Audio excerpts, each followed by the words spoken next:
皆さんこんばんは、さちです。今回はマーブルネイルのコツについてご紹介していきます。よくやりがちな失敗例を3パターンやっていきますので、ぜひ参考にしていただけると嬉しいです。それではスタート。今回マーブルに使うのはシフレの007872番とベースコートです。マーブルをやった時に塗り残しが目立ちにくいように色付きのベースコートや乳白色をベースに塗っておきます。今回はジーニッシュのネイルプロテクター03番を使いました。ほんのりライトベージュのハードナーで使い勝手がいいのでめちゃくちゃおすすめです。マーブルは時間勝負なので使うポリッシュのキャップを開けて準備しておきます。まずは人差し指に失敗パターン1つ目をやっていきます。まずはカラーを点置きしていきます。872番を対角に点置きして空いているところに007番を点置きします。点置きできたらベースコートのハケを使って混ぜていきますが、1つ目の失敗パターンはこんな感じでカラーを触りすぎること。カラーを混ぜすぎると綺麗なマーブル模様にはならずにただの混色ネイルになってしまいます。さらにたくさん触ってしまうことで気泡もできやすいです。マーブルはできるだけ少ないタッチで混ぜるのが大事です。触りすぎたパターンがこんな感じ。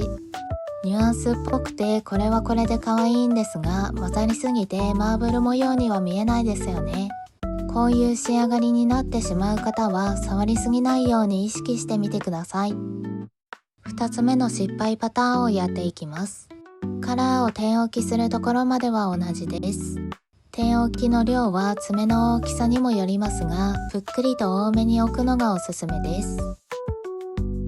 2つ目の NG は混ぜる時のハケを立ててしまうこと。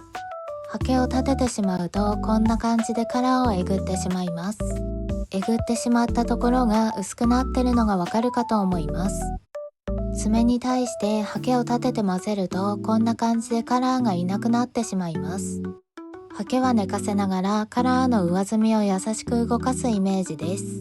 こんな感じでカラーがいなくなってしまう方はハケの角度が原因なので意識してみてください。3つ目の失敗パターンをやっていきます。3つ目は見た目ではちょっと分かりにくいのですが、使用カラーやぼかす時のベースコードをドロッとした状態のまま使うことです。ドロドロになったポリッシュを使ってしまうと粘度が高すぎて混ぜにくくなるし、うまくできたと思っても気泡ができてしまうことが多いです。さらにダマになりやすいので表面がデコボコに仕上がります。こんな感じで糸を引くようなテクスチャーになっている場合は薄め液を足してから使うようにしてください。こうして横から見ると凹凸が目立ちますよね。画面では分かりにくいですがポツポツと気泡もできてます。こうならないために薄め液を足しておきましょう。残量にもよりますが、まずは 4,5 滴足してみて攪拌します。攪拌する時に上下に振ってしまうと気泡の原因になるので、コロコロ転がすように優しく攪拌してください。まだドロッとしているようであれば薄め液を追加してくださいね。よくやりがちな失敗例を3つご紹介しました。1つ目は混ぜる時にカラーを触りすぎ。2つ目は混ぜる時にハケを立ててしまっている。3つ目はポリッシュがドロッとしたまま使っているでした。この3点を意識して親指に塗っていきますね。カラーを対角に点置きしていきます。今回は分かりやすいように濃い緑を使ってますが、濃淡がはっきりした組み合わせでやる場合は薄いカラーの方を気持ち多めに点置きした方がやりやすいです。カラーはさらっとした状態のものを使いますよ。混ぜるときはハケはできるだけ寝かせながらカラーの上澄みだけを動かすようなイメージでふわーっと優しく動かします。私の場合はまずは緑と白の境目をふわっとなぞってからハケについた液で模様を作っていくやり方がやりやすいです。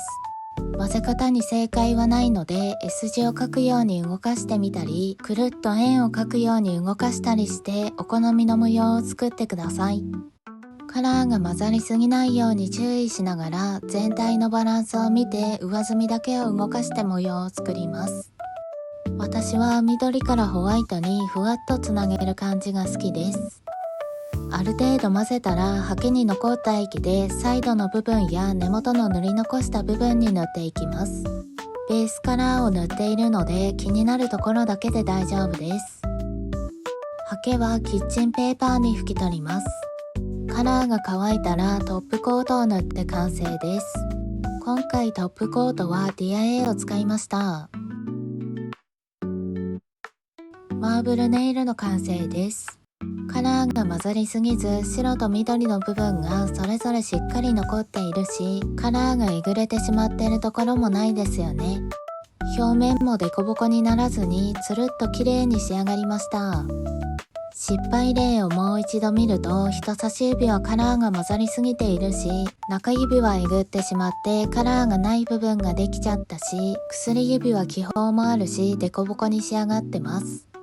ぐちゃっと適当に混ぜずにふわっと優しく混ぜることでこんな感じで綺麗なマーブルができるので、ぜひ意識してみてください。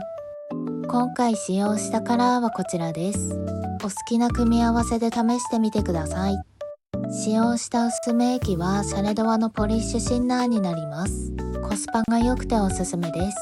概要欄にリンク載せておきますね。次回は縦長見えなビス目デザインをご紹介します。お楽しみに。またねー。